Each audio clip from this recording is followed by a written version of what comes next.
बिस्मिल्लाहिर्रहमानिर्रहीम। अस्सलाम वालेकुम नाजरीन। आज की ये खबर लाखों सरकारी मुलाजमीन और पेंशनर्स के लिए एक ऐसी खुशखबरी लेकर आई है जिसका इंतजार कई सालों से किया जा रहा था।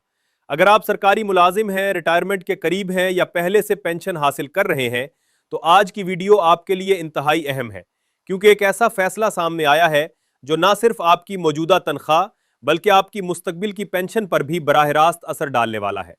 सबसे हैरानकुन बात यह है कि बहुत से मुलाजमीन सिर्फ 7% इजाफे की खबर सुनकर खुश हो रहे हैं, लेकिन हकीकत में एक ऐसा फैसला भी किया गया है जो आने वाले सालों में हजारों मुलाजमीन को इस 7% इजाफे से कहीं ज्यादा फायदा पहुंचा सकता है। और वीडियो के आखिर में हम एक सादा मिसाल के जरिए यह भी समझेंगे कि यह फैसला अमली तौर पर आपकी जेब पर किस तरह असर डालेगा। अगर आप सरकारी मुलाजमीन, पेंशनर्स, बजट और सरकारी पॉलिसियों से मुतालिक मुस्तनद और बरवक्त मालूमात हासिल करना चाहते हैं तो अभी चैनल को सब्सक्राइब कर लीजिए ताकि कोई अहम अपडेट आपसे मिस ना हो।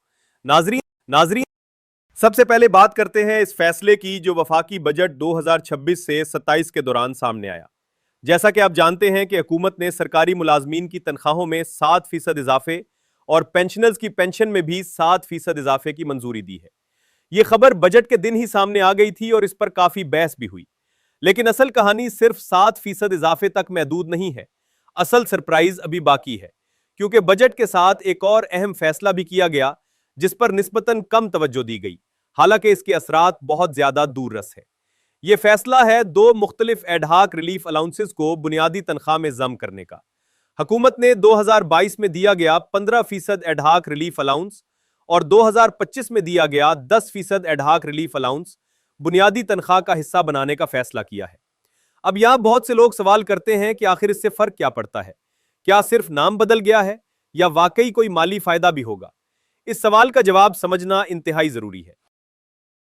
गुज़श्ता कई बरसों से हुकूमत मुख्तलिफ औकात में एड हाक रिलीफ अलाउंसेस देती रही है। ये अलाउंसेस मुलाजमीन की मजमूई तनख्वाह में शामिल तो हो जाते थे, लेकिन बुनियादी तनख्वाह का हिस्सा नहीं बनते थे। यानी एक तरफ आपकी बुनियादी तनख्वाह होती थी और दूसरी तरफ मुख्तलिफ अलाउंसेस। बज़ाहिर मजमूई आमदन बढ़ जाती थी, लेकिन एक अहम मसला बरकरार रहता था और वो मसला था पेंशन का हिसाब, क्योंकि सरकारी कवानीन के मुताबिक पेंशन का बुनियादी हिसाब बुनियादी तनख्वाह की बुनियाद पर किया जाता है, न कि हर किस्म के अलाउंसेस की बुनियाद पर। इसी वजह से हजारों मुलाजमीन बरसों से यह मुतालबा कर रहे थे कि एड हाक अलाउंसेस को बुनियादी तनख्वाह में जम किया जाए ताकि मुस्तकबिल में उनकी पेंशन भी बेहतर हो सके। सबसे बड़ी खबर यही है कि अब इस मुतालबे का एक अहम हिस्सा पूरा होता दिखाई दे रहा है। जब कोई अलाउंस बुनियादी तनख्वाह में जम हो जाता है तो इसका मतलब यह होता है कि वो आर्जी अदायगी नहीं रहती, बल्कि मुस्तकिल तनख्वाही ढांचे का हिस्सा बन जाती है। नतीजतन सिर्फ मौजूदा तनख्वाह ही मुतासिर नहीं होती, बल्कि मुस्तकबिल में मिलने वाली पेंशन, ग्रेजुएटी, लीव एनकेशमेंट और दीगर माली फवायद की बुनियाद भी मजबूत हो जाती है। यहां यह बात भी काबिल जिक्र है कि मुलाजमीन की मुख्तलिफ तंजीमें, असातिज़ा, पॉलिटिकल स्टाफ और पेंशनर्स की नुमाइंदा तंजीमें तवील अरसे से इस मामले पर आवाज उठाती रही हैं।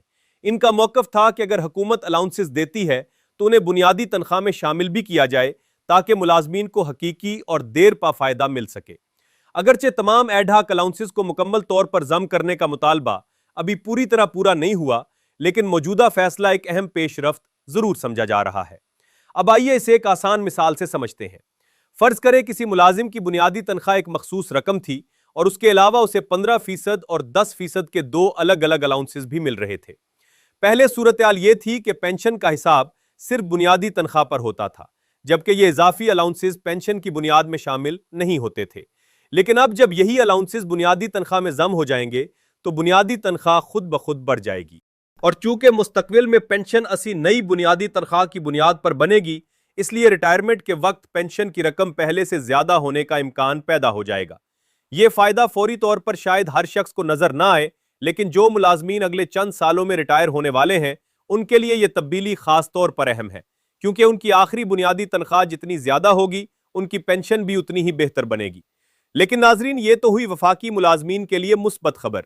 अब आते हैं एक ऐसे मामले की तरफ जिसने पंजाब के हजारों पेंशनर्स को सोचने पर मजबूर कर दिया है, और यही वो नुक्ता है जिस पर उस वक्त सबसे ज्यादा सवालात उठाए जा रहे हैं। पंजाब हुकूमत ने सरकारी मुलाजमीन की तनख्वाहों में तो 7% इजाफा किया, लेकिन पेंशनर्स के लिए इजाफा सिर्फ 3.5% रखा गया। यानी तनख्वाहों में वफाक के बराबर इजाफा, लेकिन पेंशन में निस्फ इजाफा। यहां से सवाल पैदा होता है कि आखिर ऐसा क्यों हुआ, क्योंकि गुज़िश्ता माली साल में भी तनख्वाहों और पेंशन में मुख्तलिफ शरहों से इजाफा किया गया था।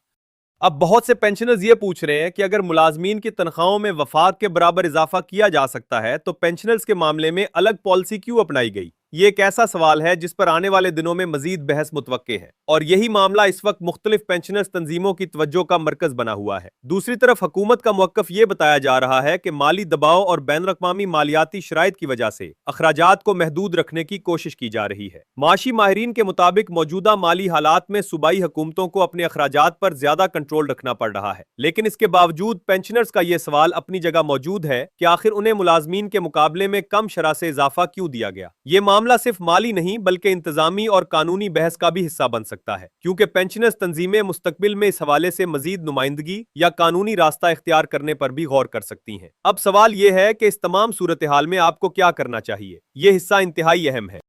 अगर आप सरकारी मुलाजिम हैं तो जुलाई 2026 की अपनी नई पे स्लिप जरूर चेक करें। खास तौर पर अपनी बुनियादी तनख्वाह का खाना गौर से देखें, क्योंकि यही वो जगह है जहां आपको अलाउंसेस के इंतजाम का असल असर नजर आएगा। अगर आप रिटायरमेंट के करीब हैं तो अपने मुतालिका अकाउंट्स ऑफिस या मुतालिका इदारे से नई बुनियादी तनख्वाह की बुनियाद पर पेंशन का तखमीना जरूर हासिल करें। ये मालूमात आपके मुस्तकबिल की माली मनसूबाबंदी में इंतहाई मददगार साबित हो सकती हैं। और अगर आप पंजाब के पेंशनर हैं तो अपनी नई पेंशन स्लिप का तफसीली जायजा लें ताकि आपको मालूम हो सके कि इजाफा किस शरह से नाफिज किया गया है। नाजरीन, ये पूरी सूरत हाल एक अहम हकीकत की निशानदही करती है। बाज़ औक़ात बजट में सिर्फ वो खबरें नुमायां हो जाती हैं जो फौरी तौर पर नजर आती हैं, लेकिन असल असरात उन फैसलों के होते हैं जो खामोशी से मुस्तकबिल की माली बुनियादों को तब्दील कर देते हैं। एडहाक रिलीफ अलाउंसेस का बुनियादी तनख्वाह में जम होना बज़ाहिर एक तकनीकी फैसला लग सकता है, लेकिन हकीकत में इसके असरात कई सालों तक महसूस किए जा सकते हैं।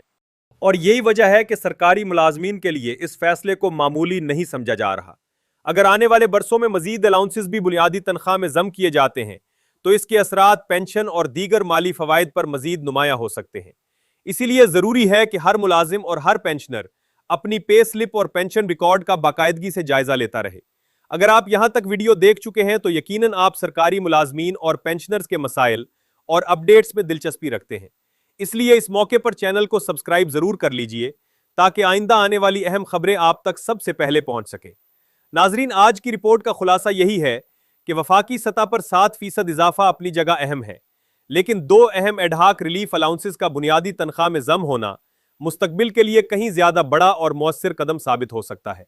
दूसरी जानिब पंजाब में पेंशनर्स के लिए 3.5% इजाफे ने एक नई बहस को जन्म दे दिया है, जिस पर आने वाले दिनों में मजीद पेशरफ्त मुतवक्के है।